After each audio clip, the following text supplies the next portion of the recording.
அந்த நாட்களிலே தைலத்தை பிரத்யேகமாக சிலருடைய தலையின் மேல் வார்க்கிறது வழக்கம்.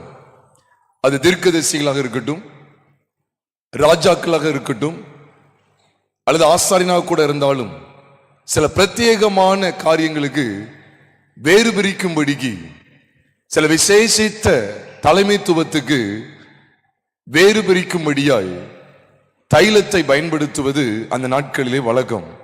இன்றைக்கும் கூட வாசிக்க கேட்ட வேத பகுதியில் இருந்து மார்க் எழுதின சுவிசேஷம் 14வது அதிகாரம் முதல் 7 அல்லது 8 வசனங்களுக்குள்ளே நாம் பார்க்கும்போது, அங்கே ஒரு ஸ்திரீ நலதம் எனும் விலையேறப்பெற்ற ஒரு தைலத்தை கொண்டு வந்து, இந்த தைலத்தை குறித்த காரியங்கள் எல்லாம் நமக்கு நன்றாக தெரியும்.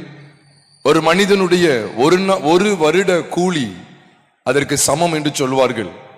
அப்படிப்பட்ட விலையேறப்பெற்ற அந்த தைலத்தை ஒரு நாள், ஒரே ஒரு முறை, ஒரே ஒரு சந்தர்ப்பத்திலே அத்தனையும் கிறிஸ்துவுக்கென்று செலவழித்து போட்ட ஒரு அற்புதமான ஸ்திரீயை குறித்து நீங்களும் நானும் இங்கே கவனிக்கிறோம். நீங்க நல்லா கவனிங்க. ஏன்னா இந்த சத்தியத்தில் இந்த 3வது நாள், இந்த 2 நாளும் கேட்காத அநேக சத்தியங்களை இந்த 3வது நாள் நிச்சயமா நீங்க கேட்க போறீங்க.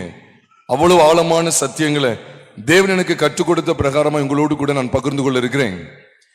இதற்கு ஏன் தைலாபிஷேக நாள் அப்படின்னு சொன்னா, பொதுவாக தலையில வார்க்கப்பட்டதுக்கு பிறகு அந்த தைலம், ஒரு தைலத்தை அல்லது எண்ணெயை தலையிலே வார்க்கிறார்கள் என்றால் அதற்கு அந்த காலத்தில் இருந்த ஒரு தமிழ் பதம் என்ன அப்படின்னா, ஒரு பதம் புரியக்கூடிய விதத்தில் ஒரு பதம் இருக்கு அப்படின்னு சொன்னா, ஒரு வார்த்தை இருக்கு அப்படின்னு சொன்னா, அபிஷேகம் பண்ணப்படுதல். இப்ப இந்த காலத்துல சொல்லுவோம், தலைக்கு நான் என்ன தேய்க்கிறேன் அப்படின்னு சொல்லி சொல்லுவோம். தலைக்கு என்ன தேய்க்கிறேங்கிறது இப்ப வந்து சொல்லுவாங்க, அதாவது ரப் யுவர் ஹெட் வித் ஆயில் அப்படின்னு சொல்லலாம், அல்லது போர் ஆயில் ஆன் யுவர் ஹெட் அப்படின்னு கூட சொல்லலாம். இதுதான் இன்னொரு வார்த்தைகளை எப்படி சொல்லலாம்னா, அனாயிண்ட் யுவர் ஹெட் அப்படின்னு அர்த்தம்.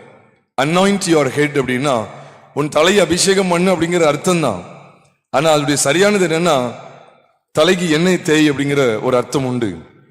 அப்ப இந்த தலையில என்ன வார்க்கப்படுகிற தைலம் வார்க்கப்படுகிற அனுபவம் என்பது அபிஷேகம் பண்ணப்படுதலுக்கு அடையாளம். அபிஷேகம் பண்ணப்படுதலுக்கு இன்னொரு பதம் தான் தலையிலே தைலம் வார்க்கப்படுகிற அர்த்தமாகும். ஆண்டவருடைய பரிசுத்த நாமம் மகிமைப்படுவதாக. ஆகினால்தான் அந்த ஸ்திரீயை குறித்து ஆண்டவர் மெச்சிக்கொண்டா. நான் ஒவ்வொரு காரியத்தையும் நான் கொண்டு வர இப்ப நான் போகல. இந்த ஸ்திரீ செய்த ஒரே காரியம் என்ன, அவளை சுற்றி இருக்கிறவங்க முறுமுறுக்கிறார்கள், விசனம் அடைகிற காரியமும் இருக்கிறது, தேவையில்லாத காரியங்களை அவளுக்கு விரோதமாக பேசுகிற காரியமும் இருக்கிறது. ஆனால் எதையும் குறித்து அவள் சற்றேனும் கவலைப்படாமல், அதிருப்தி அடையாமல், சற்றேனும் கவலை இனத்துக்கு இடம் கொடாமல் அவள் நற்கிரியை செய்தாள் என்று கர்த்தராகிய இயேசு கிறிஸ்து அவளை குறித்து சாட்சி சொல்லுகிறார். என்றால் இந்த நற்கிரியை என்ன, இவள் கர்த்தரிடத்தில் செய்த, கிறிஸ்து இயேசுவிடத்தில் காண்பித்த அந்த நற்கிரியை என்ன? அவள் செய்ததெல்லாம் என்ன தெரியுமா? நலதம் எனும் தைலத்தை அவருடைய தலையின் மேலே வார்த்தார். ஒரே ஒரு வசனத்தை மட்டும் வாசிக்க கேட்டு அதை தொடர்ந்து இதில் சொல்லப்பட்டிருக்கிற ஆழ்ந்த சத்தியங்கள் உங்களோடு நான் பகிர்ந்து கொள்ள இருக்கிறேன். மார்க் 14வது அதிகாரம், மார்க் 14 8வது வசனத்தை மாத்திரம் ஒருவர் வாசிக்க நாம் கேட்கலாம். வாசிங்க. நான் அடக்கம் பண்ணப்படுவதற்கு எத்தனமாக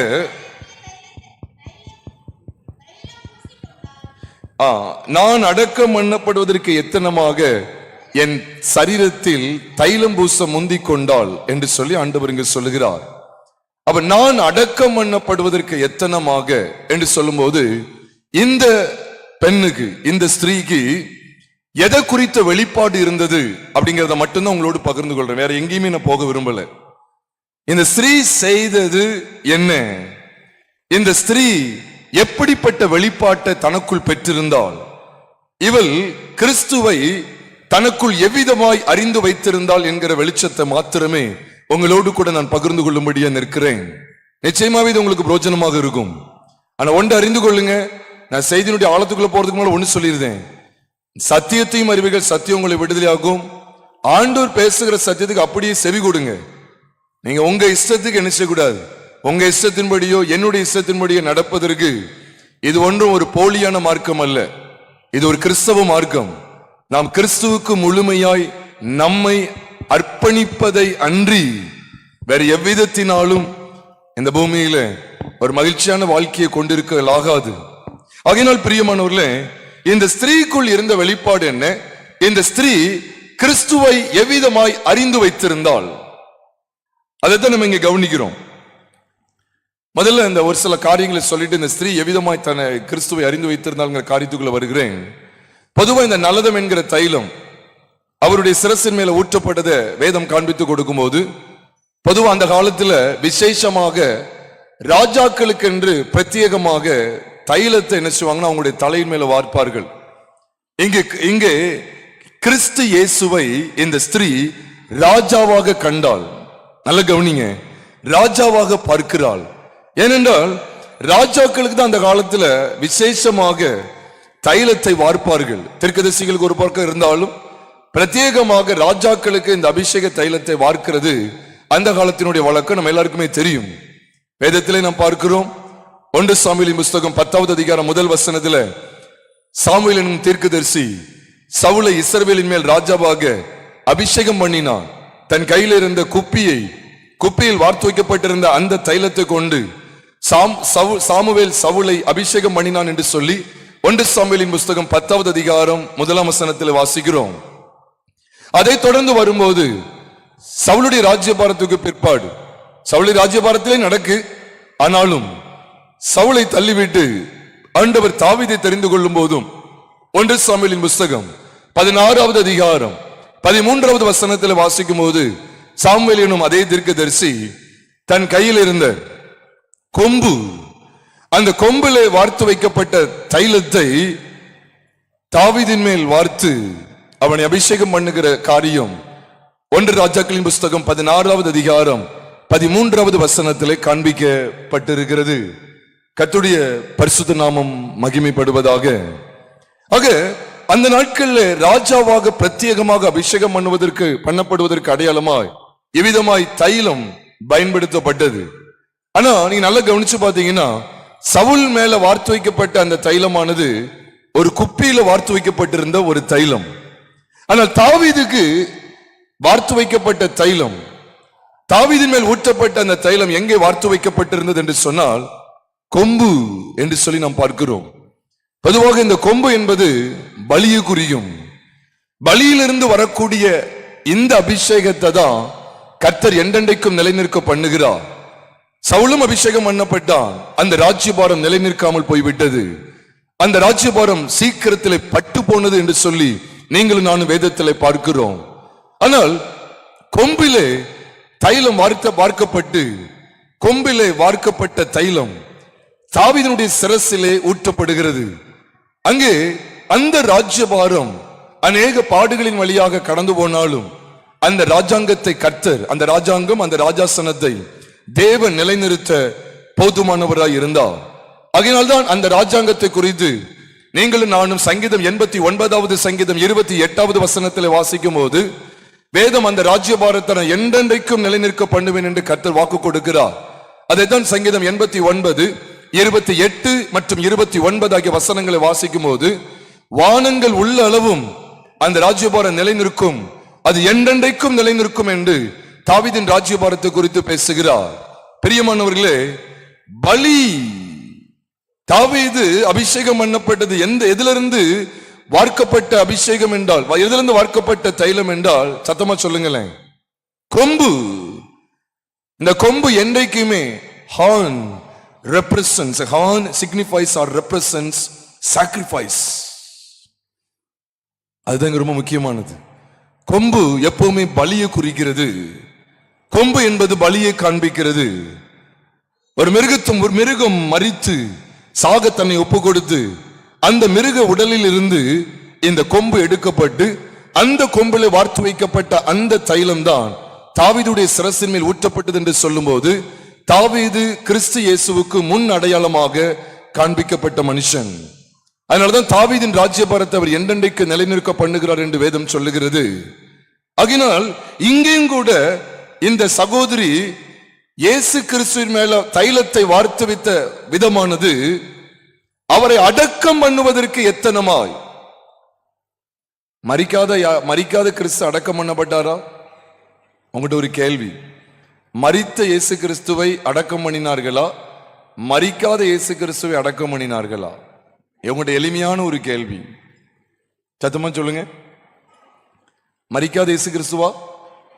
இல்ல, மரித்த இயேசு கிறிஸ்துவை அடக்கம் செய்தார்கள். கிறிஸ்து மரித்தார், அதுக்கு பிறகுதான் அடக்கம் பண்ணப்பட்டார். ஏனென்றால் வேத வாக்கியங்களை நாம் பார்க்கிறோம், நம்ம எல்லாருக்கும் தெரிந்த பகுதி தான். 1 கொரிந்தியரின் புஸ்தகம் 15வது அதிகாரம் 3, 4, 5 ஆகிய வசனங்களை நாம் பார்க்கும்போது, அதுல விசேஷமா 3, 4 ஆகிய வசனங்களை பார்க்கிறோம். நான் அடைந்ததும் உங்களுக்கு பிரதானமாக ஒப்புவித்ததும் என்னவெனில், கிறிஸ்துவானவர் வேத வாக்கியங்களின்படி நமது பாவங்களுக்காக மரித்து அடக்கம் பண்ணப்பட்டு வேத வாக்கியங்களின்படி 3ஆம் நாளில் உயிர் தெழுந்து என்று அங்கு எழுதப்பட்டிருக்கிறது. அப்ப எவ்வளவு அழகா இருக்கு பாருங்க. கிறிஸ்துவானவர் வேத வாக்கியங்களின்படி நமது பாவங்களுக்காக மரித்து, எவ்வளவு ஸ்டெப் பை ஸ்டெப்பா சொல்றார் பாருங்க. மரித்து, அப்ப Christ died and buried and was buried and then raised அப்படினு சொல்லி வேதத்துல வாசிக்கிறோம். And then was raised the third day. 3ஆம் நாள்ல உயிர் தெழுந்தா. அப்ப மரித்து அடக்கம் பண்ணப்பட்டு உயிர் தெழுந்தா. அப்ப இதுதான் அந்த விஷயம். அப்போ இந்த சகோதரி கிறிஸ்துவை அடக்கம் பண்ணுவதற்கு எத்தனமாக என் சரீரத்தின் மேல், என் சரீரத்தில் தைலம் பூச முந்திக் கொண்டாள் என்று கர்த்தர் சொல்லுகிறார் என்றால், இவள் கிறிஸ்துவின் மரணத்தை உறுதிபட விசுவாசித்தாள். கிறிஸ்து என்னுடைய பாவங்களுக்காக மரிப்பார், கிறிஸ்து என்னுடைய அக்கிரமங்களுக்காக அவர் மரணத்தை சந்திப்பார் என்கிற சத்தியத்தை அவள் சரிவர விளங்கி கொண்டிருந்ததுனால அந்த மரணத்தை தாண்டின அடக்கம் என்கிற அந்த இடத்துக்கு அவள் வந்தாள். அதனாலதான் ஆண்டவர் இயேசு கிறிஸ்து சொல்லுகிறார், என்னை அடக்கம் செய்வதற்கு, என்னை அடக்கம் பண்ணுவதற்கு எத்தனமாக என் சரீரத்தில் தைலம் பூச முந்திக் கொண்டாள் என்று சொல்லி இவள் செய்த அந்த ஒரு அற்புதமான கிரியையை ஆண்டவர் பிரம்மாண்டமாய் விவரித்து காண்பிக்கிறார். பிரியமானவர்களே, அப்ப நான் முதல்ல சொன்னேன், ராஜாவை தான் இந்த தைலத்தினால் அபிஷேகம் பண்ணுவாங்க. ஏன் இதை சொல்றேன் அப்படின்னா, இந்த தைலத்தினால் அபிஷேகம் பண்ணப்படுகிற இடத்துல ராஜாங்கம் வெளிப்படும். நீங்க வேதத்துல வாசிக்கும் போது கூட 2 ராஜாக்களின் புஸ்தகம் 9வது அதிகாரத்துல நீங்கள் முதல் ஒரு 13, 14 வசனங்களை வாசிப்பீர்கள் என்றால், எலிசா எனும் தீர்க்கதரிசிகளின் புத்திரரில் ஒரு வாலிபனை அழைத்து கையில ஒரு தைலத்தை கொடுத்து, நீ போய் எகு எங்க இருக்கிறான் என்று பார்த்து அவனை அழைத்து அவன் தலையின் மேல் இந்த தைலத்தை வார்த்து, உன்னை தேவன் இஸ்ரவேலின் மேல் ராஜாவாக அபிஷேகம் பண்ணினார் என்று சொல் அப்படின்னு சொல்லி இந்த காரியங்களை செய்கிற நிகழ்வை நீங்களும் நானும் 2 ராஜாக்களின் புஸ்தகம் 9வது அதிகாரத்திலே தெளிவாக வாசிக்க முடியும். இருக்குதா இல்லையா? இருக்குது. 2 ராஜாக்கள் 9 எகு இஸ்ரவேலின் மேல் ராஜாவாகிறார். இது அபிஷேகம். அப்ப அபிஷேகம் இந்த தலையின் மேல் என்ன வார்க்கப்படுகிறது, தலையின் மேல் தைலம் வார்க்கப்படுகிறது என்று சொன்னாலே, அபிஷேகம் பண்ணப்படுகிறது சொன்னாலே அங்கே ராஜாங்கம் காண்பிக்கப்படுகிறது. ஆகையினால்தான் இந்த நலதம் என்கிற தைலத்தை மார்க்கு 14வது அதிகாரத்தில் பார்க்கிறோமே. இதே காரியத்தை உன்னத பாட்டின் புஸ்தகத்துக்கு நாம் வேதத்தை திருப்புவோமே ஆனால், உன்னத பாட்டு 1வது அதிகாரம் 12வது வசனத்தை நாம் பார்க்கும்போது, ஒருத்தங்க எடுத்தீங்கன்னா வாசிக்க கேட்கலாம். உன்னத பாட்டு 1வது அதிகாரம் 12வது வசனம். ராஜா தமது பந்தியில் இருக்கும் தனவும் என்னுடைய நல தைலம் தனது வாசனையை வீசும். ராஜா தமது பந்தியில் இருக்கும் தனையும். அது நல்லா ஞாபகம். உன்னத பாட்டு புஸ்தகம் உண்மையிலே அது ஒரு உன்னத பாட்டு தான். சாங் ஆஃப் சாங்ஸ் சொல்லுவாங்க, அல்லது சாங் ஆஃப் சாலமோன் அப்படின்னு சொல்லுவாங்க. ஆனா உண்மையிலே தமிழ்ல ஒரு நல்ல பேர் கொடுத்திருக்காங்க, உன்னத பாட்டு. உன்னத பாட்டுனா the song of the most high, the song of the most high. உன்னத பாட்டு, உன்னதத்தின் பாட்டு. அது கர்த்தருக்கு ஸ்தோத்திரம். நல்ல கவனிங்க. ஏன்னா இது ஏதோ சாலமோனுடைய நாட்களை ஒரு குறிப்பிட்ட பட்டணத்தில் வாழ்ந்த சூலமித்திக்கும் இடையில இருக்கிற ஒரு நல்ல ஒரு லவ் அஃபேர் சொல்றது போல ஒரு அன்பு கலந்த அன்பு உரையாடல் அப்படின்னு நினைச்சிடாதீங்க. இதனுடைய உண்மையான தாத்பரியம் என்னவென்றால், உன்னத பாட்டு புஸ்தகத்தினுடைய உண்மையான தாத்பரியம் என்னவென்றால், கிறிஸ்துவுக்கும், மணவாளனாகிய கிறிஸ்துவுக்கும் மணவாட்டியாகிய அவருடைய சபைக்கும் இடையில் உள்ள ஆழ்ந்த உறவு, ஐக்கியம் சம்பந்தப்பட்டது. எவ்வளவு மேன்மை பார்த்தீங்களா? இங்கதான் மணவாட்டி மணவாளனை எப்படி பார்க்கிறாள் என்றால், ராஜா தமது பந்தியில் இருக்கும் தனவும் என்னுடைய நலத தைலம் தன் வாசனையை வீசும் என்று சொல்லுகிறாள். அங்கேயும் நலத தைலம், இங்கேயும் நலத தைலம், ரெண்டுமே ஒரே வார்த்தை தான். த ஸ்பைக்கனாட் அப்படின்னு சொல்லி சொல்லுவாங்க. ஸ்பைக்கனாட் அப்படின்னு சொல்லி ஆங்கிலத்தில் ஸ்பைக்கனாட், த ஆயின்மெண்ட் ஆஃப் ஸ்பைக்கனாட். அங்கேயும் ஸ்பைக்கனாட், இங்கேயும் ஸ்பைக்கனாட், அங்கேயும் நலத தைலம், இங்கேயும் நலத தைலம். அப்படி நம்ம சொன்ன பார்த்தீங்களா? இந்த தைலம் பார்க்கிற இடத்துல ராஜாவை நீங்கள் பார்க்கணும். அதுதான் பழைய ஏற்பாட்டில் காண்பிக்கப்பட்ட ஒரு நிழலாட்டம். அப்ப கிறிஸ்து என்னுடைய ராஜாவா இருக்கிறா. முதல் வெளிப்பாடு என்ன? கிறிஸ்து எனக்கு ராஜாவா இருக்கிறாரா? நான் ஆராயணும். கிறிஸ்து என்னுடைய ராஜாவா இருந்தா அவருக்கு முழுவதும் நான் கட்டுப்பட்டு இருக்கிறேன். என் இஷ்டப்படி அல்ல, என் சுய விருப்பம், என் சுய பார்வை, என் சுய பேச்சு, என் சுய பெருமை, என் சுயத்தின் அடிப்படையில் எழும்புகிற அத்தனையும் பூஜ்ஜியமாக வேண்டும். அதனாலதான் அப்போஸ்தலனாகிய பவுலுக்கு இந்த வெளிப்பாடு கிடைத்தது. கிறிஸ்துவுடனே கூட சிலுவையில் அறியப்பட்டேன். ஏன் இயேசுடனே கூட சிலுவையில் அறியப்பட்டேன்னு சொல்லல? ரெண்டு பேரும் ஒண்ணு தானே. ஏன் கிறிஸ்துவுடனே கூட சிலுவையில் அறியப்பட்டேன்னு சொல்லி கலாத்தியர் 2:20 சொல்றாருன்னா, கிறிஸ்து அப்படிங்கிற பதத்துக்கு உண்மையான அர்த்தம் என்ன தெரியுமா? Christ signifies anointed. கிறிஸ்து அப்படின்னாலே அர்த்தம் என்ன தெரியுமா? அபிஷேகம் பண்ணப்பட்டவர். கிறிஸ்துவுக்கு எபிரேய பதத்துல தான் மெசாயா அப்படின்னு சொல்லி சொல்லப்பட்டிருக்கு. மெசாயா, மேசியான்னு சொல்றீங்களே, மெசாயா.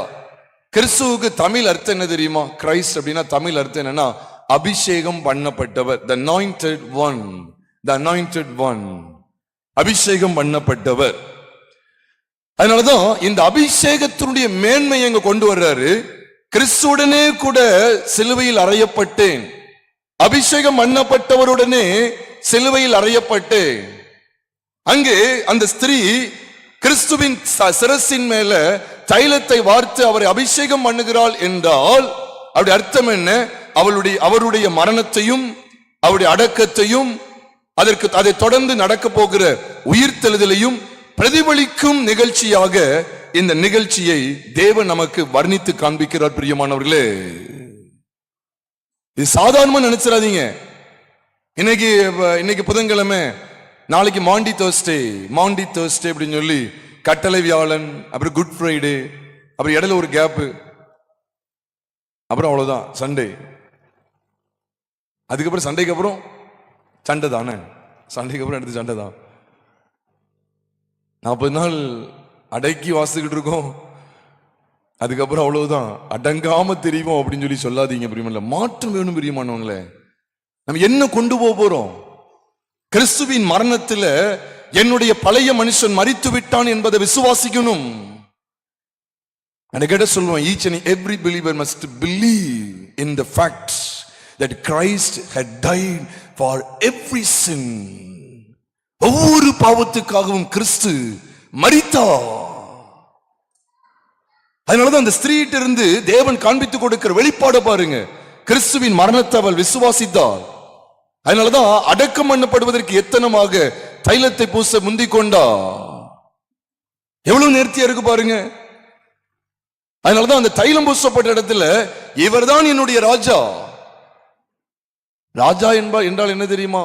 ராஜா அப்படின்னாலே ஆளுகை செய்கிறவர். நான் இனி என்னுடைய இஷ்டத்தின்படி அல்ல. அதனாலதான் அப்போஸ்தலன் பவுலுக்கு தெரிஞ்சிட்டு ராஜாவாக அபிஷேகம், கிறிஸ்து அப்படின்னா அபிஷேகம் பண்ணப்பட்டவர்.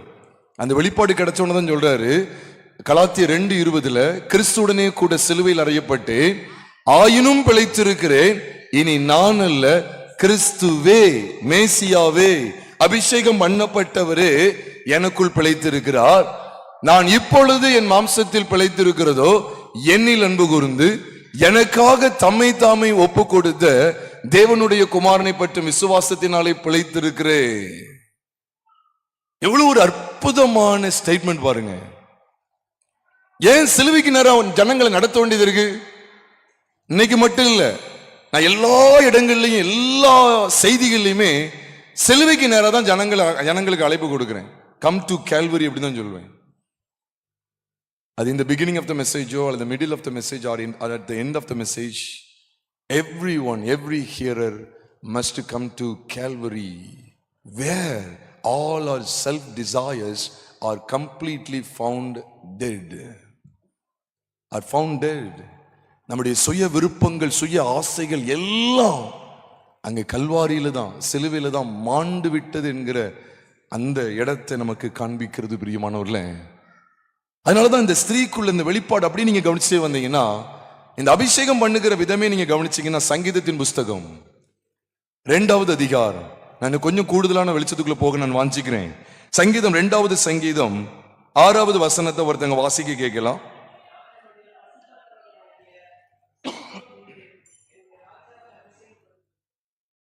பாத்தீங்களா?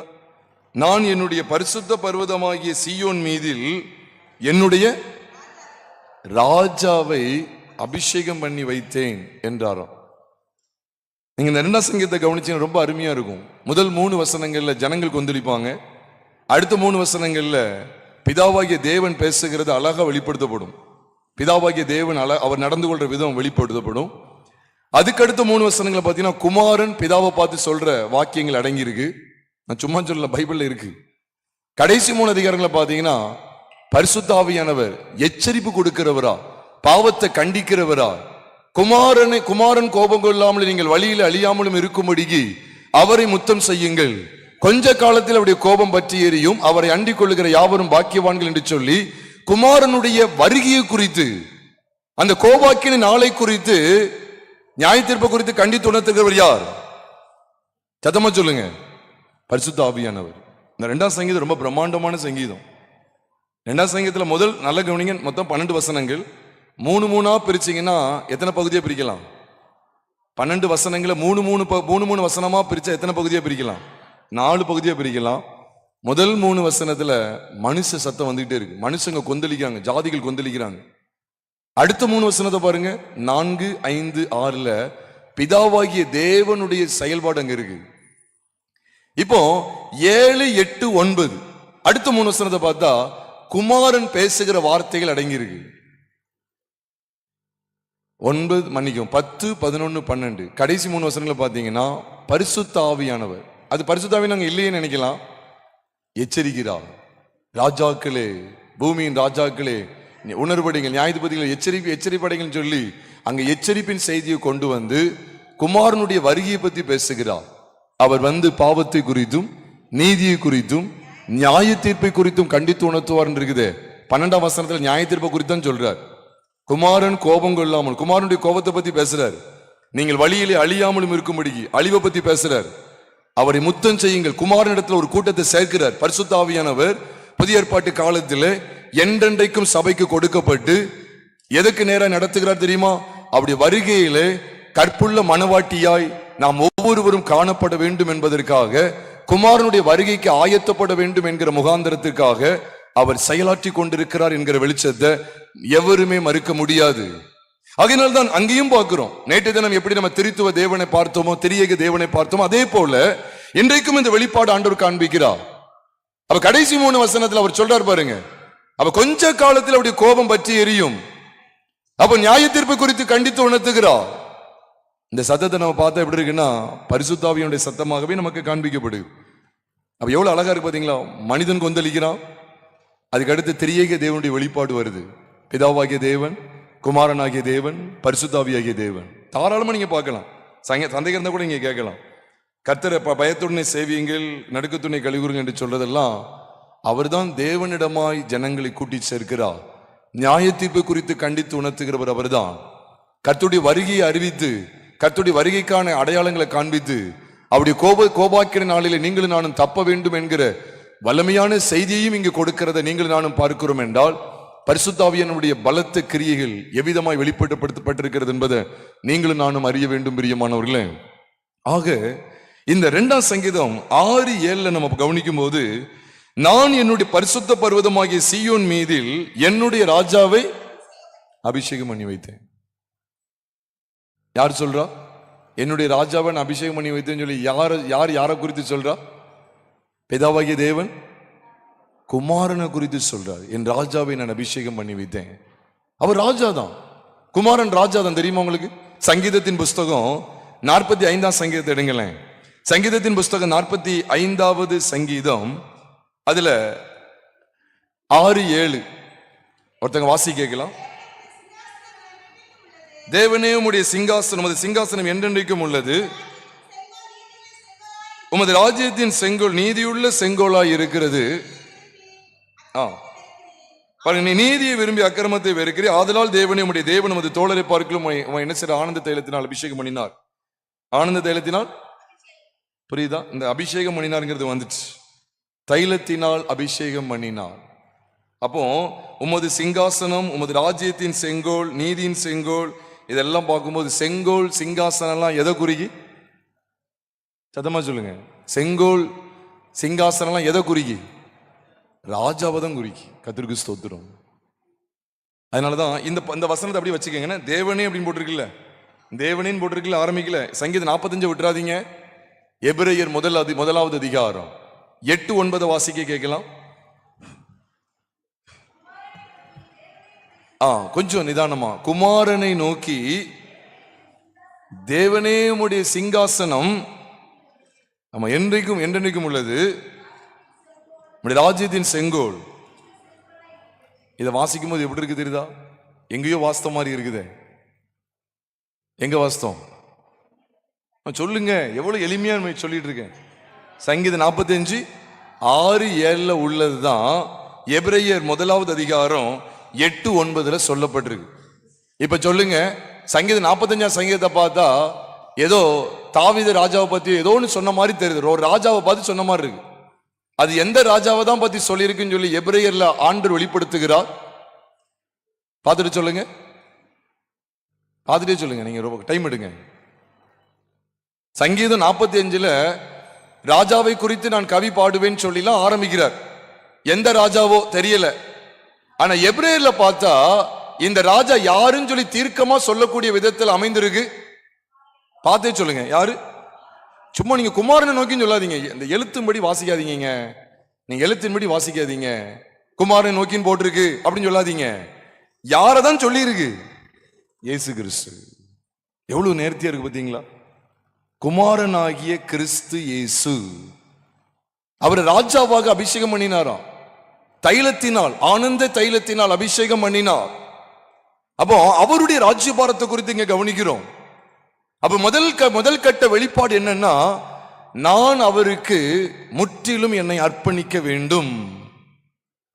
எப்படி ஒரு ராஜாவுக்கு அந்த தேசத்தின் குடிகள் எல்லாரும் அடங்கி இருக்கிறார்களோ, அதே போல கிறிஸ்து ராஜாவாக இங்கே காண்பிக்கப்படுகிறார், அபிஷேகம் பண்ணப்படுகிறார். அப்ப அவர்தான் ராஜா. நான் அவருக்கு என்னை முழுவதும் அர்ப்பணிக்க வேண்டும். அர்ப்பணிச்சிருக்கிறேனா? எங்கெங்க முழுமையா அர்ப்பணிக்கிறது?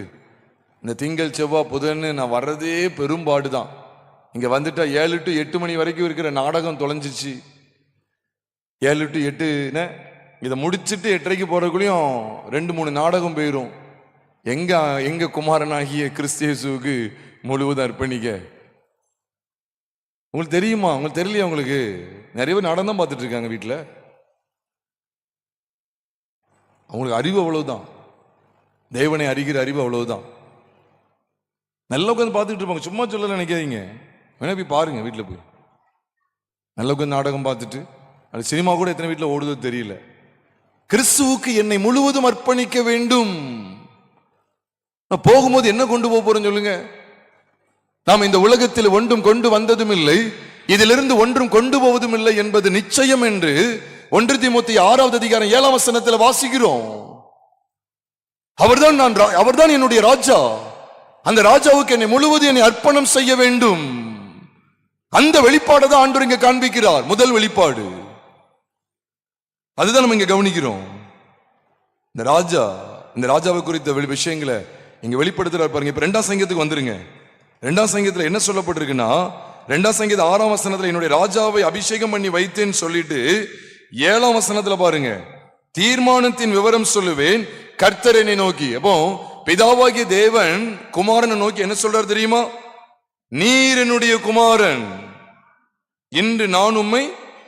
யார் யார்கிட்ட சொல்றா சொல்லுங்க, கரெக்டா சொல்லுங்க பாப்போம். இப்ப கூட நான் சொன்னேன், யார் யார்கிட்ட சொல்றா?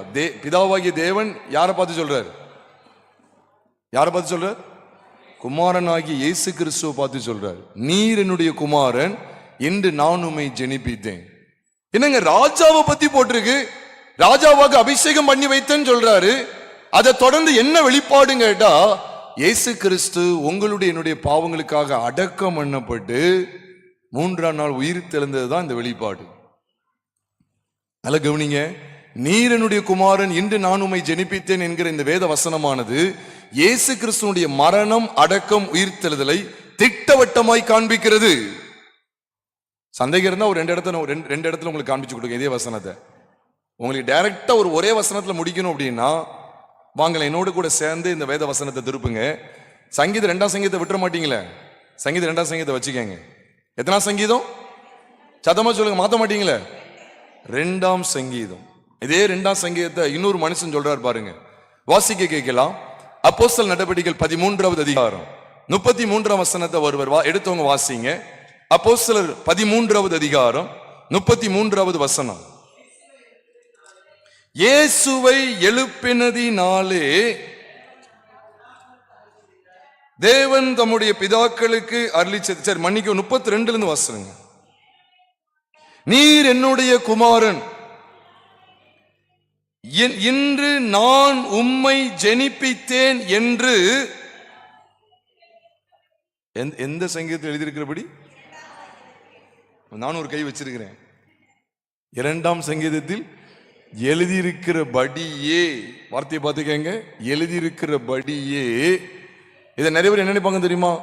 அவர் மரியாள்கிட்ட வந்து பிறந்த நீர் என்னுடைய குமாரன், இன்று நானுமே ஜெனிப்பித்தேன் அப்படின்னு சொல்லி அவர் மரியாள்கிட்ட ஏதோ வந்து பிறந்தா நினைப்பாங்க. இந்த தப்பு கணக்கெல்லாம் போடாதீங்க, அதெல்லாம் தப்பு. 2ஆம் சங்கீதத்தில் எழுதப்பட்டதை இங்க கொண்டு வராங்க பாருங்க. எழுதியிருக்கிறபடி, 2ஆம் சங்கீதத்தில் எழுதியிருக்கிறபடியே இயேசுவை எழுப்பினதினாலே. எங்க இருந்து எழுப்புறாரு? படகுல படுத்திருக்கும் போது எழுப்பினாரா? அப்படியா? எதுல இருந்து எழுப்புறாரு சொல்லுங்க? எங்க சிலுவையிலிருந்து எழுப்பினாரா? சொல்ல மாட்டேங்கீங்களே. கப்பல்ல பின்னணியில, கப்பலின் பின்னணியில, படகின் பின்னணியில தலை வைத்து படுத்திருக்கும் போது எழுப்பினார, சீசல் எழுப்பினாங்க. அந்த எழுப்புனதா? சத்தமா சொல்லுங்க. அந்த அம்மா கரெக்டா சொல்றாங்க. மரித்தோரிலிருந்து எழுப்பப்பட்டா, உங்களுடைய என்னுடைய பாவங்களை அடக்கம் செய்து, பழைய மனுஷனாகிய ஆதாமை அடக்கம் செய்து, புதிய சாயலுக்கு புதிதான ஜீவன் உள்ளவர்களாய் நீங்களும் நானும் நடந்து கொள்ளும்படிக்கு கிறிஸ்துவுக்குள்ளான ஞானஸ்நானத்தில் அவரோடு கூட அடக்கம் பண்ணப்பட்டோம் என்று வேதம் சொல்லுகிறது. ரோமர் 6வது அதிகாரம் 4ஆம் வசனத்தில் அவரோடு கூட அடக்கம் பண்ணப்பட்டு நாம் அவரோடு கூட எழுந்தோம். இந்த வெளிச்சத்துக்காக தான் 2ஆம் சங்கீதத்தில் எழுதப்பட்டிருக்கு, நீர் என்னுடைய குமாரன், இன்று நான் உம்மை ஜெனிப்பித்தேன். எதுக்காக இதை பேசுறோம்? உங்களுக்காக, எனக்காக ஒரு ராஜா அபிஷேகம் பண்ணப்படுகிறார். அந்த ஸ்ரீனிடத்தில் காண்பிக்கப்பட்ட ஒரு வெளிப்பாடு அது. அந்த ஸ்ரீயின் மூலமா தேவன் நமக்கு காண்பித்து கொடுக்கிற வெளிச்சம் அது. நலதம் என்கிற தைலம் ராஜா பந்தியில் இருக்கிற வரைக்கும் வாசனை வீசுது. அபிஷேகம் பண்ணப்பட்ட நிலைமையில இருக்கிறா.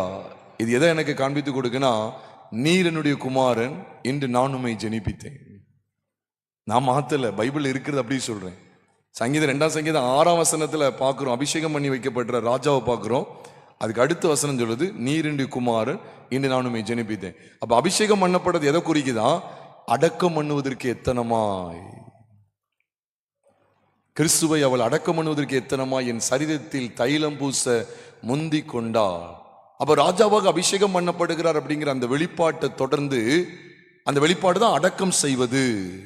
அவருடைய சரீரத்திலே வார்க்கப்பட்ட அந்த தைலமானது எதை இண்டிகேட் பண்ணுகிறது, எதை தெரிய காட்டுகிறது என்றால், அவர் அடக்கம் பண்ணப்படுவதற்கு எத்தனம், அவர் அடக்கம் பண்ணப்படுவதற்கு ஒப்பனை.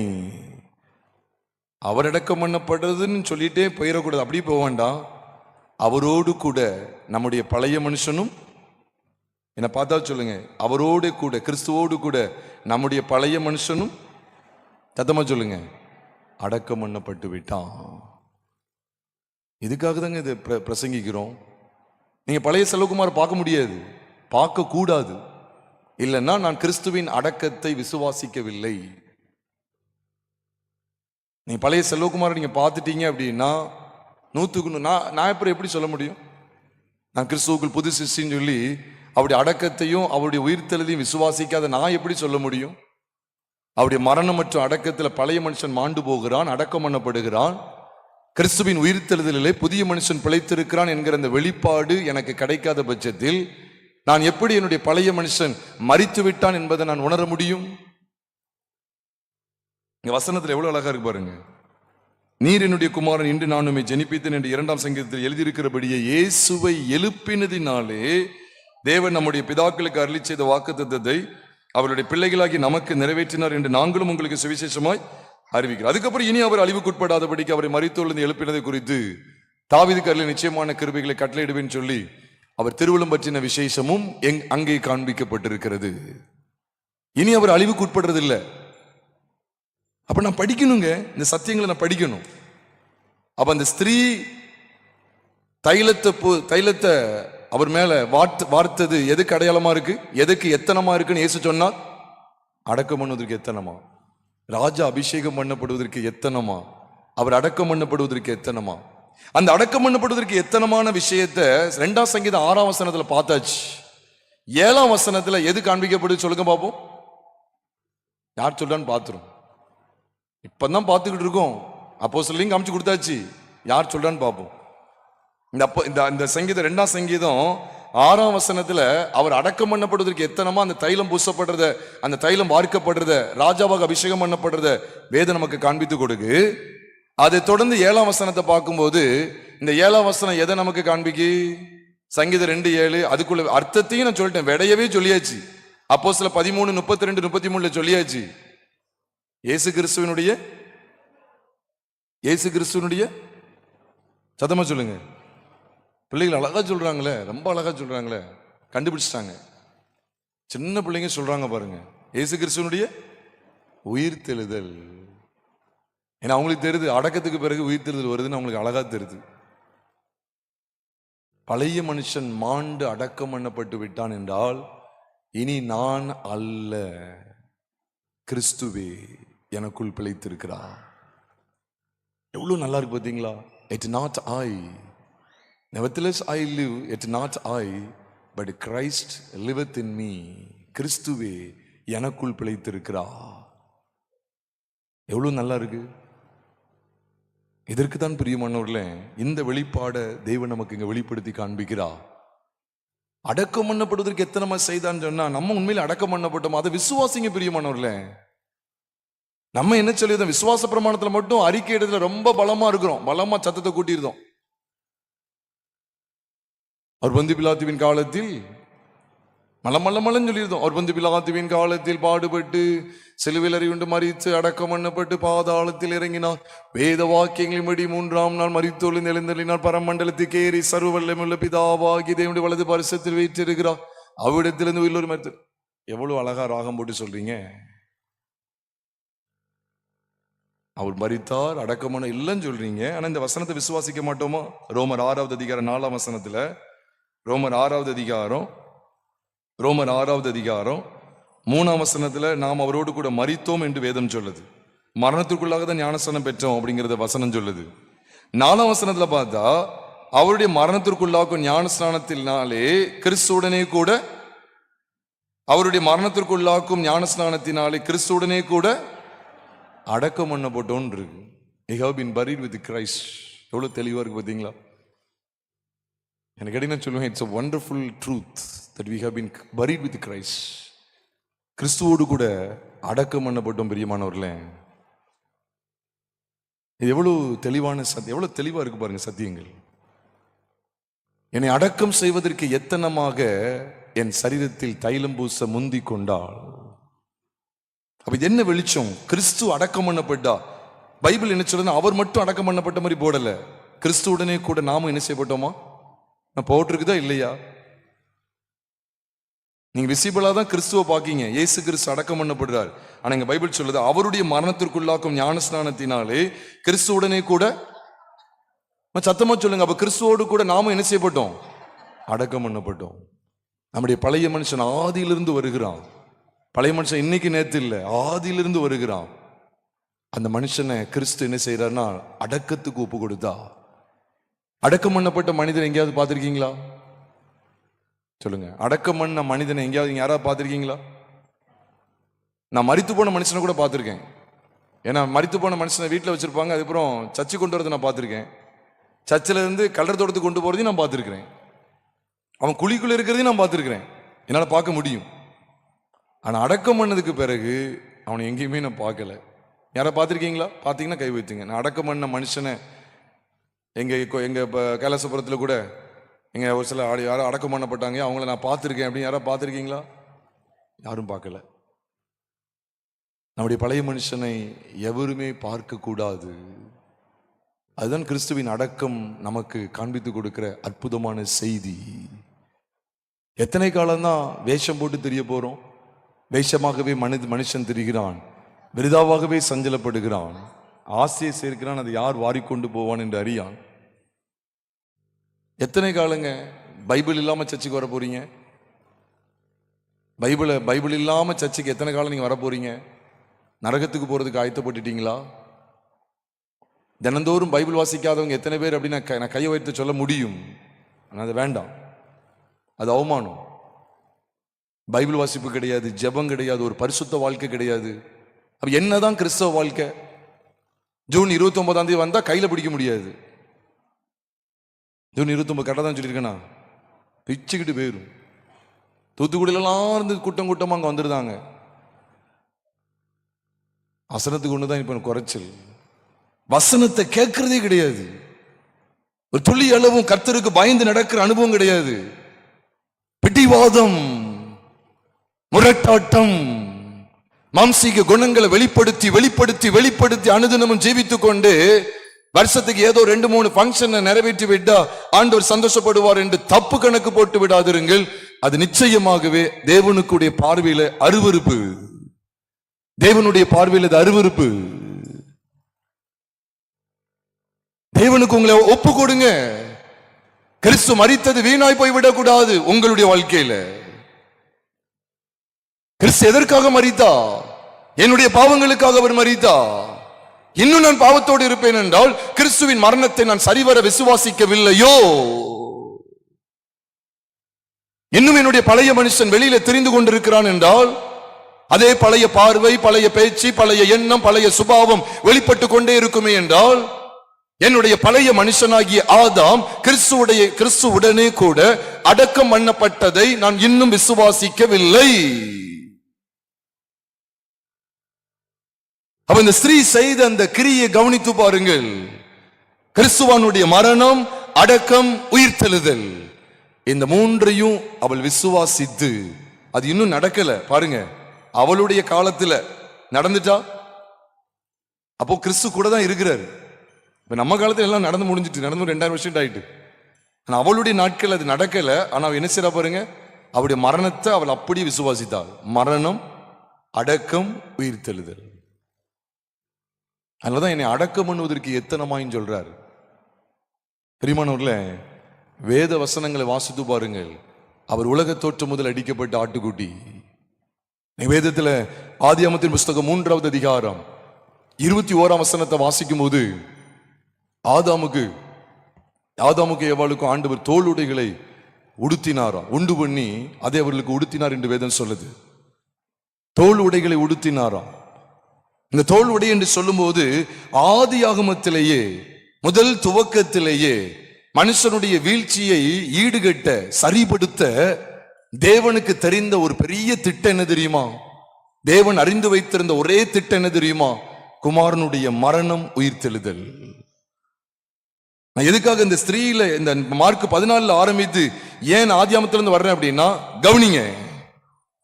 குமாரனுடைய மரணம் மற்றும் அடக்கம், உயிர்த்தெழுதல், இந்த மூன்றுமே ஏதோ மார்க் 14வது அதிகாரத்தில் காண்பிக்கப்பட்டிருக்குன்னு நினைச்சிடாதீங்க. அது தவறு. இயேசுவானவர் எந்த காலத்திலிருந்து அடிக்கப்பட்டாராம்? உலக தோற்றம் முதல் அடிக்கப்பட்ட ஆட்டுக்குட்டி. வெளிப்படுத்தல் 13வது அதிகாரம் 8ஆம் வசனத்தில் வாசிக்கிறோம், அவர் உலக தோற்றம் முதல் அடிக்கப்பட்ட ஆட்டுக்குட்டி. உலக தோற்றம் முதல், since the foundation of the world, since the foundation of the world, the Lamb of God was slain. தேவ ஆட்டுக்குட்டி அடிக்கப்பட்டா. எதிலிருந்து? எதிலிருந்து சொல்லுங்க. வெளிப்படுத்த 13:8 பார்த்து சொல்லுங்க. இந்த ஸ்திரீ அடக்கம் பண்ணுவதற்கு எத்தனமா ஒப்பு கொடுத்தாள், இந்த தைலத்தை வார்த்தாள், அப்போது இருந்தா? அல்லது ஏரோதும் பிலாத்துவும் அவரை மரணத்துக்கு ஒப்பு கொடுத்தாங்களே, அப்போது இருந்தா? இயேசு கொல்கதாவில சிலுவையில ஆணிகளால் அடிக்கப்பட்டு தொங்கினாரு, அப்ப இருந்தா? இல்ல உலக தோட்டத்தில் இருந்தா? உலக தோற்ற முதல் அப்படின்னு என்ன அர்த்தம் தெரியுமா? அப்ப இருந்தே இந்த வெளிப்பாடு கொடுக்கப்பட்டுக்கிட்டே இருக்கு. கவனிக்க ஆட்கள் ரெடியா இல்லை. எல்லாம் மேலோட்டமா ஆபிரகாம் ஐசாக்கு விதவிதத்தை 100 மடங்கு பலன் தந்தார், இப்படியே பார்த்துட்டு போகணும்னு நினைக்கிறாங்க. இந்த ஸ்திரீ செய்த நற்கிரியைய வேதம் என்றைக்கே எழுதி வைத்திருக்கு தெரியுமா? ஆதியாகமம் 3வது அதிகாரம் 21ஆம் வசனத்துல தோல் உடைகளை உடுத்தினா, ஆங்கிலத்தில் சொல்லப்பட்டிருக்கு coats of skin, coats of skin. Their clothes were made up of the coats of skin. மிருகத்தினுடைய உடல், மிருகத்தினுடைய அந்த தோல், ஒரு மிருகம் அடிக்கப்பட்டு அதனுடைய தோல் தான் இந்த ஆதாம் ஏவாளுக்கு உடையாக உடுத்து வைக்கப்பட்டது. அப்ப அன்றைக்கு ஏதேன் தோட்டத்திலேயே கிறிஸ்துவின் நீதியினால் தரிப்பிக்கப்பட்ட ஸ்தானத்திலே ஆதாமும் ஏவாளும் முன் அடையாளமாக காண்பிக்கப்பட்டார்கள். கிறிஸ்துவின் நீதியை தரித்து கொண்டவர்களாய் அன்றைக்கு அந்த பலி அரங்கேறியது. அன்றைக்கு மரணம், அடக்கம், உயிர்த்தெழுதலை பற்றிய சத்தியமானது பிரகடனப்படுத்தப்பட்டது. அங்க மாத்திரமா? 3வது அதிகாரத்தை தாண்டி 4வது அதிகாரத்துக்கு வரும்போது, ஆதியாகமம் 4வது அதிகாரம் 3, 4, 5 ஆகிய வசனங்களை நாம் பார்க்கும்போது, அதுல 3 மற்றும் 4வது வசனங்களை நாம் பார்ப்போமேயானால், அங்கே ஆபேல் கர்த்தருக்கென்று பலி செலுத்தினான். அவன் விசுவாசத்தினாலே, பைபிள் சொல்லுகிறது எபிரேயர் 11வது அதிகாரம் 4ஆம் வசனத்திலே, விசுவாசத்தினாலே ஆபேல் காயினுடைய பலியிலும் மேன்மையான பலியை தேவனுக்கு செலுத்தினான். அது என்ன பலி என்று சொன்னால் the blood sacrifice அப்படிதான் சொல்ல வேண்டியது இருக்கு. இரத்தம் சம்பந்தப்பட்ட பலி. ஆபேல் தன்னுடைய தலையீட்டுகளை கொண்டு வந்து தேவனுக்கு கொண்டு வைக்கிறான் என்று சொல்லும்போது, ஆண்டவர் அங்கேயும் எந்த தோற்றத்தை வெளிப்படுத்துகிறார்? உலக தோற்றம் முதல் அடிக்கப்பட்ட ஆட்டுக்குட்டியானுடைய சாயலையே உங்களுக்கும் எனக்கும் காண்பித்து கொடுக்கிறார். இது ஏன் அங்க இருந்து எடுக்கிறேன் தெரியுமா? ஏன்னா அங்க இருந்து உங்களுக்கு எனக்கு காண்பிக்கப்படுகிற, உங்களுக்கும் எனக்கும் பிரதானமாக பிரசங்கிக்கப்பட்டு வந்து கொண்டே இருக்கிற பிரதானமான செய்தி என்ன? கிறிஸ்துவின் மரணம், அடக்கம், உயிர்த்தெழுதல். அதை கவனிக்கிறது இல்ல. ஆபிரகாம் பெரிய சீமானா இருந்தான். ஆபிரகாம் இடத்துல இதுதான் இருக்கு. இந்த ஆபேல கடந்து வந்தீங்கன்னா, இந்த ஆபேலுடைய காலத்தை கடந்து வரும்போது நோவாவை குறித்து பார்க்கிறோம். நான் ஒன்றன் பின் ஒன்றாக கொஞ்சம் துரிதமான உங்களோடு பகிர்ந்து கொள்கிறேன். ஆனா கான்செப்ட், காரியம் என்ன தெரியுமா? கிறிஸ்துவின் மரணம், அடக்கம், உயிர்த்தெழுதல். நோவாவை குறித்து பாருங்க. நோவாவுக்கு ஒரு பெரிய ப்ராஜெக்ட் கிடைக்கு. Ark was about to be made. ஒரு பேழையை செய்யணும், ஒரு பேழையை செய்யணும், பெரிய பேழை. அது எவ்வளவு அகலம் இருக்கணும், எவ்வளவு உயரம் இருக்கணும், எவ்வளவு நீளம் இருக்கணும், எல்லாம் சொல்றாரு. எதனால செய்யப்படணும், அது எப்படி செய்யணும், அழகா எவ்வளவு முளை இருக்கணும், எவ்வளவு எல்லாம் பேசுறாரு. அந்த பேழையை குறித்து நீங்க கவனிச்சீங்கன்னா, அந்த பேழைக்குள் பிரவேசித்த எத்தனை பேர் மனிதர்கள்? யார்? 8 பேர் தவிர மற்ற அத்தனை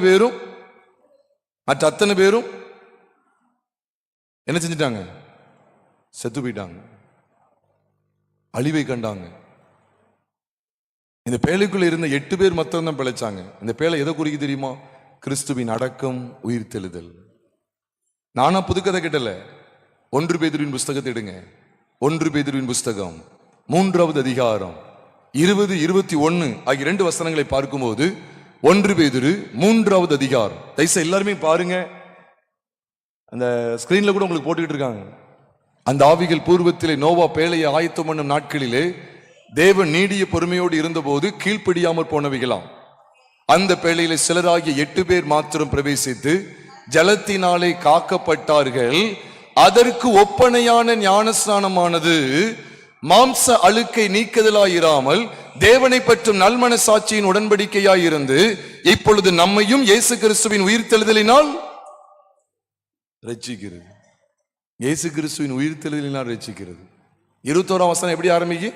அதற்கு ஒப்பனையான, பாத்தீங்களா, அந்த ஜலமும் அந்த பேழையும் எதை காமிச்சு கொடுக்கா? ஞான ஸ்நானத்தை காமிச்சு கொடுக்கு. நான் சொல்ல பைபிள் இப்படிதான் இருக்கு. Water and the ark of Noah was a type of baptism. எவ்வளவு அழகா இருக்கு பாத்தீங்களா? ஞானஸ்நானத்துக்கு ஒப்பனை. ஞானஸ்நானம் என்ன? கொலோசையர் 2:12 வாசிக்கும் போது, கொலோசையர் 2:12 ஸ்கிரீன்லயும் போடுவாங்க பாத்துக்கங்க.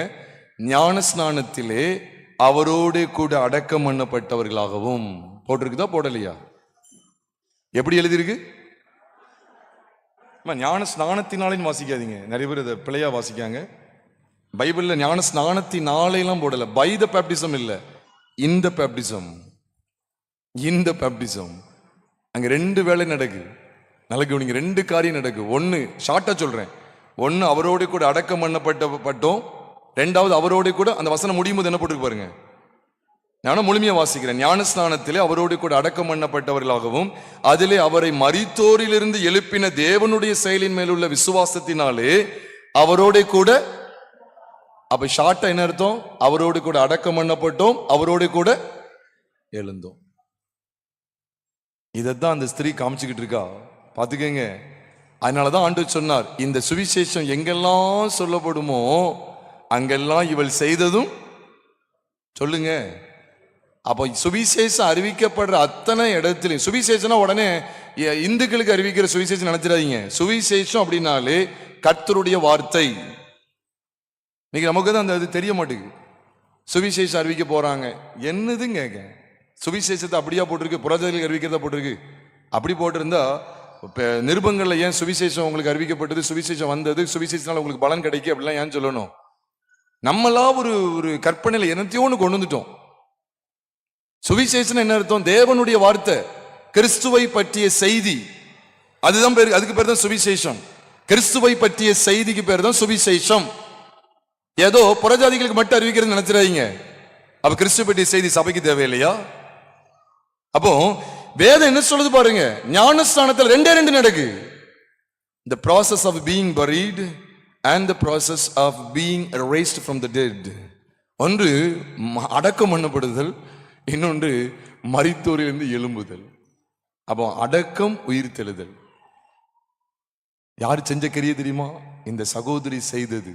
இந்த சுவிசேஷம் எங்கெல்லாம் பிரசங்கிக்கப்படுமோ அங்கெல்லாம் இவள் செய்தது, சத்தமா சொல்லுங்க, சொல்லப்படும் என்று மெய்யாவுமே உங்களுக்கு சொல்லுகிறேன். எவ்வளவு அழகா இருக்கு பார்த்தீங்களா? அப்போ எங்கெல்லாம் கிறிஸ்து அறிவிக்கப்படுகிறாரோ, இன்னைக்கு என்ன ஆயிருக்கு தெரியுமா? கிறிஸ்து அறிவிக்கப்படுறது எதுக்கு அறிவிக்கப்படுறார்? 5 பவுன் நகை வச்சிருக்கீங்களா சகோதரி, கவலைப்படாதீங்க, அவங்க ஆண்டு உங்களுக்கு 20 பவுனா மாத்த போறாரு. உடனே ஒரு பெரிய சந்தோஷம். இதுவா செய்தி? ஒரு சகோதரன் ஆண்டு எனக்கு காண்பிக்கிறார். அந்த சகோதரன் வெகு நாளா கார் வாங்கணும்னு சொல்லி ரொம்ப பிரியப்பட்டுக்கிட்டே இருந்த சகோதரன் ஆண்டவர் எனக்கு காண்பிக்கிறார். ஆண்டவர் இந்த வருஷத்துல கார் தர போறேன்னு சொல்றது செய்தி நினைக்கீங்களா? குப்பை, குப்பையிலும் குப்பை. சமீபத்தில் ஒரு வீடியோ கேட்டுக்கிட்டு இருந்தேன். அதுல ஒரு ஊழியர் சொல்றாரு, இந்த சபைய எப்படி சபை மக்களை ஏமாத்துறாங்க பாருங்க. எப்படின்னா, இது ஒரு சகோதரி வீடு கட்ட, சொந்த வீடு கட்ட முடியலையே நினைக்கிற சகோதரி, எப்படி இந்த குரல் எப்படி ஒரு மாதிரி, கவலைப்படாதே, கர்த்தர் சொல்லுகிறார், நான் உனக்கு சொந்த வீட்டை கட்டி தருவேன். நீ மாடிக்கு மேல் மாடி, வீட்டுக்கு மேல வீடை உனக்கு நான் தருவேன். நான் சும்மா சொல்லல, நான் கேட்டதான் சொல்றேன். அப்படி சொல்லிட்டு மகாராசா தல்லபா ரபா லபா சந்தலபா அப்படி சொல்லிட்டு, என்ன அப்படின்னா தானே கொஞ்சம் ஆவியின் நிறைவை பார்க்க முடியும். ஸ்டூபிடிட்டி, முட்டாள்தனம். வீடு தர்றாரு, கார் தர்றாரு, நான் சர்ச்சுக்கு வர வேண்டாம். முகேஷ் அம்பானி போல நான் எங்கேயும் உலகத்துக்குள்ள நான் போயிடலாமே. எத்தனையோ பேர் சபைக்கு வராம இயேசுவையே அறியாம எத்தனையோ பேர் கோடீஸ்வரங்களா இருக்காங்களே, அந்த வழியை பார்த்து நான் போயிருப்பேனே. சபைக்கு வர்றதனுடைய நோக்கம் என்ன? கிறிஸ்துவுடைய மரணத்திலே என்னுடைய பழைய வாழ்க்கை மரித்து விட்டது. கிறிஸ்துவுடைய அடக்கத்திலே என்னுடைய பழைய மனுஷன் அடக்கம் பண்ணப்பட்டு விட்டான். கிறிஸ்துவின் உயிர்த்தெழுதலிலே நான் புதிய ஜீவன் உடையவனாய், கிறிஸ்துவின் சாயலை தரித்து கொண்டவனாய் காணப்படுகிறேன். இந்த வெளிப்பாட்டை தான் அந்த சகோதரி தனக்குள் பெற்றிருந்தா, அதைத்தான் ஒன்னொன்னா பார்த்துக்கிட்டே வர்றோம். இப்ப சொல்லுங்க, நோவாவின் பேழை எது? நீங்க நோவாவின் பேழையை வச்சு ஒரு பெருங்கூட்டம் நல்லா சாப்பிட்டுக்கிட்டு இருக்காங்க. பாத்தீங்களா, அன்னைக்கு நோவா செஞ்ச பேழை இன்னைக்கு எவ்வளவு ஆகும் தெரியுமா? 350 கோடி. பாருங்க, அன்னைக்கு அவங்க செஞ்சிருக்காங்க, ஒரு குடும்பம் செஞ்சிருக்கு.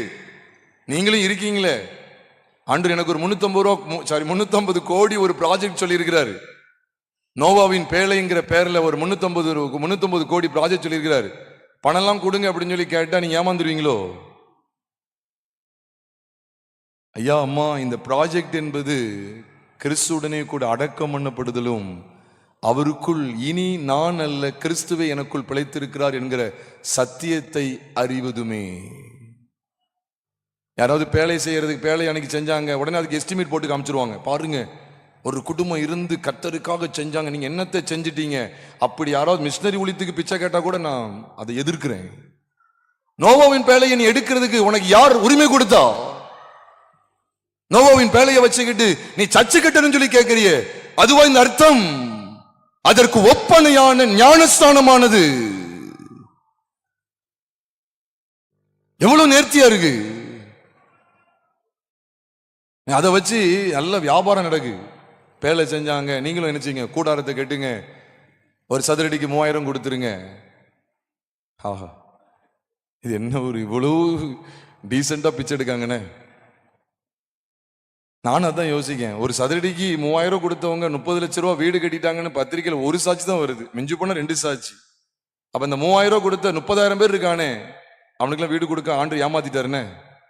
ஆமா, உங்க ஆண்டு ஏமாத்திட்டாரு. 2 பேர் தான் சாட்சியா வர்றாங்க. நீங்க வேணா எல்லாத்தையும் கேளுங்க, 3000 கொடுத்த எல்லாத்தையும் கேளுங்க. இந்த 2 பேருக்கு ஆண்டு 30 லட்சம் ரூபா வீடு கொடுத்திருக்காரு.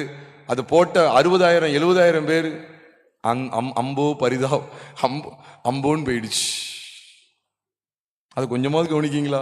அது எங்க கவனிக்க, பத்திரிக்கையில போட்டாங்க. அப்ப நம்மளும் கொடுத்தா நமக்கும் கிடைச்சிரும். நம்மளும் 3000 சீட்டு பணம் கொடுத்தோம்னா நமக்கும் 30,000 ரூபாய் கிடைச்சிரும், 30 லட்சம் ரூபாய் வீடு கிடைச்சிரும், 30 லட்சம் ரூபாய் காரு கிடைச்சிரும். நமக்குள்ள பணாசியை தூண்டுறதுக்கு தானே இந்த மாதிரி சாட்சிகள்லாம் வருது. ரட்சிப்பின் சாட்சி அதெல்லாம் கிடையாது. கட்டி மறைந்தது, கேன்சர் தொலைந்தது, என்ன விளையாட்டு இதெல்லாம்? நோவாவின் பேழையை குறித்த வெளிப்பாடு ஞானஸ்நானம். அது என்னன்னு பார்த்தா அவரோடு அடக்கம் பண்ணதிலும் அவரோடு எழுந்திருக்குதலுமா. சரி, நோவாவை தாண்டி ஆபிரகாம்கிட்ட வந்தா ஆபிரகாமும் ஒரு செய்தியை தான் நமக்கு தர்றாரு. எனக்கு ஒரே பேரான குமாரனை நான் பலியா ஒப்பு கொடுத்தேன், அவனை மரித்தோரிலிருந்து திரும்பவும் பாவனையாக பெற்றுக்கொண்டேன்னு சொல்றாரு. பாக்குறீங்களா? எபிரேயர் 11வது அதிகாரம் 17, 18, 19 ஆகிய 3 வசனங்களை பார்க்கும்போது, எபிரேயர் 11வது அதிகாரம் 17, 18, 19 ஆகிய 3 வசனங்களை நீங்க வாசிக்க வேண்டாம், நீங்க பைபிள்ல பாருங்க, ஸ்கிரீன்லயும் பார்த்துக்கங்க. ஆனா பைபிள்ல சொல்லியிருக்கு, விசுவாசத்தினாலே ஆபிரகாம் தான் சோதிக்கப்பட்ட போது தனக்கு ஒரே பேரானவனை என்ன செய்தானா?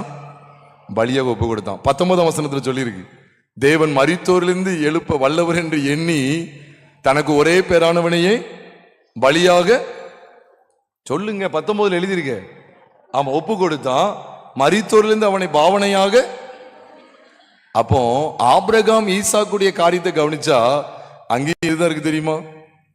மரணம், அடக்கம், உயிர்த்தெழுதல். அவங்களும் அந்த செய்தி தான் விட்டுட்டு போறாங்க. எல்லாமே அந்த செய்தி தானா? ஆமா, எல்லாமே அந்த செய்தி தான். ஆபிரகாம் ஈசாக்கு எடுத்துக்கொண்டா, ஈசாக்கு அந்த செய்தி தான் விட்டு போகிறா. ஈசாக்கு அந்த செய்தி தான் விட்டு போகிறா. ஏனென்றால் ஈசாக்கு யார் தெரியுமா? அந்த சாராளுடைய கர்ப்ப பிறப்பு. ஈசாக்கு குறித்து பைபிள்ல வாசிச்சிருக்கீங்களா? ஈசாக்கு குறித்து பைபிள்ல வாசிங்கன்னா ரோமர் 4வது அதிகாரம், ரோமர் 4வது அதிகாரம் அங்கே 22ஆம் வசனத்துல போட்டிருக்கு பாருங்க. அது அவனுக்கு நீதியாக எண்ணப்பட்டது. எது? அவனுடைய கர்ப்ப பிறப்பை குறித்து ஆண்டவர் பேசினார், வாக்குத்தத்தம் பண்ணார். உன் சந்ததியை பெருக பண்ணுவேன், உன் சந்ததி இவனமா இருக்கும் சொல்லி ஆண்டவர் வாக்கு பண்றார். அப்போ 100 வயதா இருக்கும் போதே ஆபிரகாம் என்ன செய்றார்? ஏறக்குறைய 100 வயதோட இருக்கும் போதே தன் சரீரம் செத்து போனதையும் சாராளுடைய கர்ப்பம் செத்து போனதையும் எண்ணாதிருந்தான். அதை தொடர்ந்து பைபிள் சொல்லுது. அவன் அப்படி எண்ணாம இருந்தவன் என்ன செஞ்சானா? விசுவாசத்துல வல்லவனானான்னு போட்டிருக்கு. இந்த வசனத்துல 21ஆம் வசனத்தின் பின்பகுதியில 22ல போட்டிருக்கு, அது அவனுக்கு நீதியாக எண்ணப்பட்டது. அதோட முடிக்கல. இந்த ஈசாக்கு பிறக்கிற அனுபவமானது எதை காண்பிக்காம பாருங்க. அப்ப ஆபிரகாமுக்கு சொல்லப்பட்ட வாக்குத்தத்தமானது எதை காண்பிக்குதான் பாருங்க. அழகா சொல்லப்பட்டிருக்கு, அது அவனுக்கு நீதியாக எண்ணப்பட்டது என்பது அவனுக்காக மாத்திரமல்ல, நமக்காகவும் எழுதப்பட்டிருக்கிறது. சொல்லிட்டு தான் சொல்றாரு, நம்முடைய கர்த்தராகிய இயேசுவை மரித்தோரிலிருந்து எழுப்பினவரை விசுவாசிக்கிற நமக்கும். புரியுதா உங்களுக்கு? அப்படியே எண்ணப்படும். அப்படி அர்த்தம் என்ன தெரியுமா? எப்படி செத்து போன கர்ப்பத்திலிருந்து சாராளுக்குள்ள ஜீவன் வந்ததோ அதே போல மரித்த கிறிஸ்து உயிர் தெழுந்தார். நான் கதை கட்டல, நான் கற்பனையில கோட்டையும் கட்டல, இந்த இடத்துல அப்படித்தான் சொல்லி கொடுக்கிறார். எப்படி அவர்களுக்கு அது நீதியாக எண்ணப்பட்டதோ, எப்படி ஆபிரகாமுடைய சரீரம் செத்துட்டு சாராளுடைய கர்ப்பமும் செத்துட்டு செத்து போனதுல இருந்து ஒரு ஜீவன் வருது. இப்ப அதைத்தான் இங்க சொல்றாரு, நம்முடைய கர்த்தராகிய இயேசுவை மரித்தோரிலிருந்து எழுப்பினவரை. மரணம் ஜீவன், நல்ல கவனிங்க, மரணம் ஜீவன். மரித்தோரிலிருந்து எழுப்பினவரை விசுவாசிக்கிற நமக்கும் அப்படி என்னப்படும். அப்ப ஆபிரகாமுக்கு நீதி என்னப்படுது? எப்படி? சரீரம் செத்துட்டு, ஆனா நீ எதை விசுவாசிக்கணும்? இந்த செத்து போனதுல இருந்து ஜீவன் வரும், உனக்கு ஒரு குமாரனை தருவேன். சாராளுடைய கற்பம் செத்துட்டு தான், செத்து போன கற்பம் பலனடையும், அதுல இருந்து ஜீவன் வரும். ரோமாபுரி சபையார்ல திருமணமாகி பல வருடங்களை குழந்தை இல்லாதவங்களுக்காக ஒரு எழுதல. நீங்க அப்படி தப்பு கணக்கு போட்டுறாதீங்க. ஏன்னா இன்னைக்கு நிறைய தப்பா பிரசங்கத்தை அப்படிதான் பண்ணிட்டு இருக்காங்க. பவுல் அதை காமிச்சு கொடுக்கறதுக்காக சொல்லல. அப்படின்னு சொல்லியிருப்பாரு, சாராள போல எத்தனையோ பேர் இன்னைக்கும் குழந்தை இல்லாம இருக்கிறீங்களா, ரோமாபுரி திருச்சபையாரே உங்களுக்கும் ஆண்டு குழந்தைகளை தரப்போகிறார் அப்படி சொல்லியிருப்பாரு. இது அதுக்காக சொல்லப்பட்டது கிடையாது. அதனால நானும் அர்த்தத்தை மாற்ற மாட்டேன். ஏன்னா ஒரு மனுஷன் சர்ச்சுக்கு வந்துதான் குழந்தை பிறக்கணும் அப்படின்னா உலகத்தாருக்கு யாருக்குமே குழந்தை நினைச்சு கூடாது பிறக்க. ஆமா, அழகா ஸ்ட்ராங்கா சொல்றாங்களே. இப்படி பக்கத்துல உண்மையிலே ஸ்ட்ராங்கா சொல்றதுக்கு ஆள் இருக்கிறது ரொம்ப நல்லது. பிறக்க கூடாது. சர்ச்சுக்கு வர்றவங்களுக்கு தான் குழந்தை பிறக்கும். இந்த ஆபிரகாமுக்கு சாராளுக்கு வாக்குத்தத்தம் பண்ணதை விசுவாசிக்கிறவங்களுக்கு தான் குழந்தை பிறக்கும் அப்படின்னு நீ ஊழியக்காரன் சொல்லிருக்காங்கல்ல, நடக்கும் பாருங்க, இங்க நடந்துச்சு, விசுவாசிங்க, கேளுங்க கேளுங்க சொல்றாங்களே. அப்படின்னா உலகத்தில் இருக்கிற யாருக்குமே நினைச்சு கூடாது குழந்தை பெறக்கூடாது. அவங்க அழகழகான பிள்ளைகளை பெற்றெடுக்காங்க. எங்கேயோ கோட்டையை விட்டுட்டோம்னு நினைக்கிறேனே, எங்கேயோ விட்டுட்டோம். தப்பறையான உபதேசங்களை கேட்காதீங்க. அது எவ்வளவு பெரிய ஆளா இருந்தாலும் சரிதான், ஊழியத்தில் 50 வருஷமா இருந்தாலும் சரிதான், 60 வருஷம் இருந்தாலும் சரிதான், நீ பூஜ்யம். சத்தியத்தை தப்பா பேசுறீல்ல, உனக்கு பூஜ்ய மார்க்கு தான் தேவன் தருவா. ஊழியத்தில் 50 வருஷம் 60 வருஷம் சொல்றிய, உனக்கு வெக்கமா இல்ல?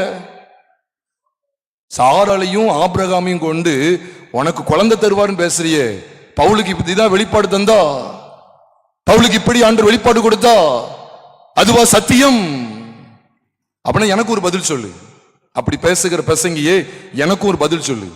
உலகத்தார் இந்த வசனங்களை, ஆபிரகாம் சாராளுடைய வாக்குத்தத்தத்தை விசுவாசிக்காமலே அழகழகான பிள்ளைகளை பெற்றெடுக்காங்களே, அவங்களுக்கு பிள்ளை கொடுக்கிறது யாருன்னு எனக்கு பதில் சொல்லு. ஜாக்கிரதைங்க. இன்னைக்கு ஆண்டவராக இயேசு கிறிஸ்து எதுக்காக பற்றிக் கொள்றாங்க? கல்யாணத்துக்கும், கல்லறைக்கும், குழந்தை பாக்கியத்துக்கும், வீடு வாசலுக்கும், நகை நட்டுக்கும், நிலத்தை வாங்குறதுக்கும், நகை சேர்க்கிறதுக்கும். இதுவா கிறிஸ்தவம்?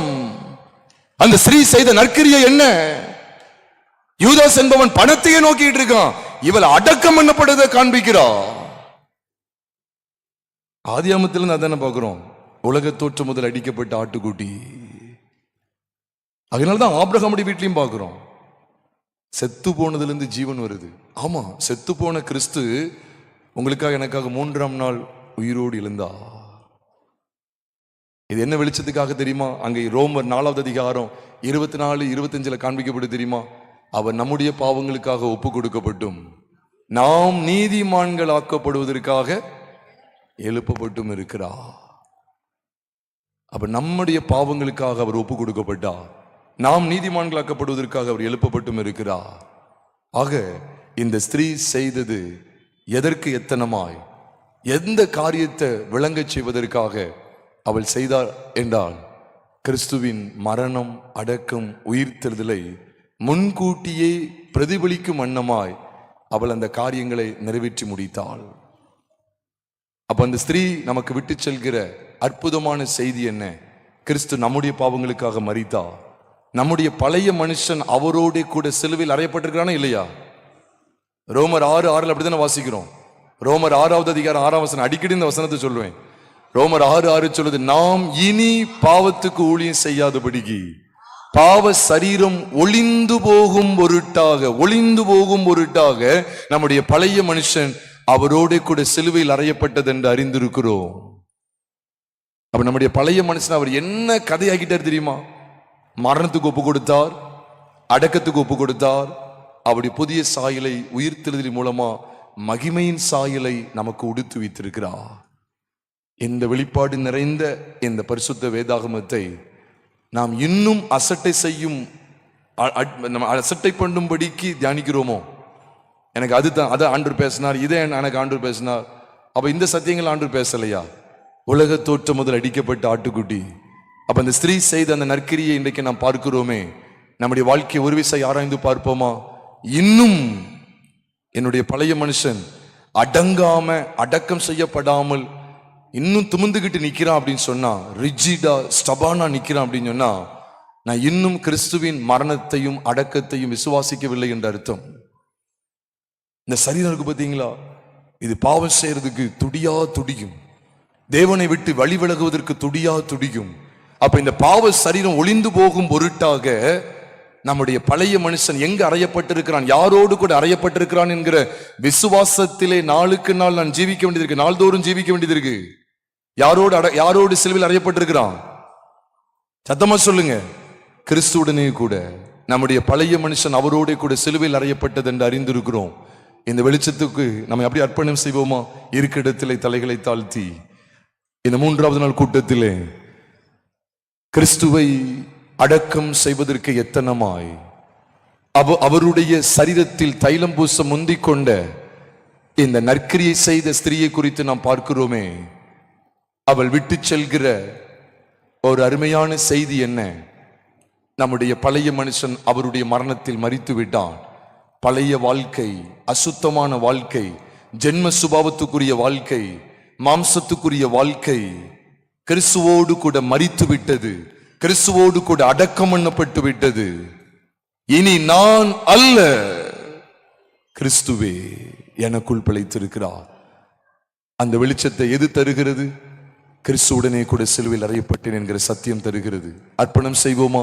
பரிசுத்த பிதாவே, நீர் எங்களுக்கு கொடுத்த இந்த விலையேற பெற்ற தருணத்திலே ஆண்டவரே, உம்முடைய மரணம், அடக்கம், உயிர்த்தெழுதலை எவ்வளவு ஆழமாய் வெளிப்படுத்தும் முகாந்தரமாய் உம்முடைய சிரசின் மேல் வார்க்கப்பட்ட நலதம் என்கிற விலையேற பெற்ற தைலத்தை கொண்டு எங்களோடு நீர் பேசி இருக்கிறீர்.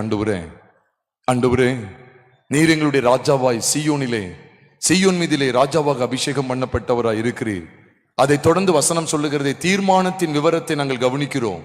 நீர் என்னுடைய குமாரன், இன்று நான் உம்மை ஜெனிப்பித்தேன் என்கிற இந்த வேத வாக்கியமும் ஆண்டவரே உம்முடைய உயிர்த்தெழுதலை நிறைவேறுகிறதை நாங்கள் பார்க்கிறோம். ஆண்டவரே, உம்முடைய மரணம், அடக்கம், உயிர்த்தெழுதல் இவைகளை பற்றுகிற விஷயத்துல தான் இந்த அபிஷேகம் வெளிப்படுத்தப்படுகிறது என்பதை நாங்கள் பார்க்கிறோம். ஆண்டவரே, இந்த அருமையான சத்தியங்களை நீர் எங்களுக்கு இந்த வேத வசனங்களை கொண்டு கற்பித்து கொடுத்ததற்காக ஸ்தோத்திரம்.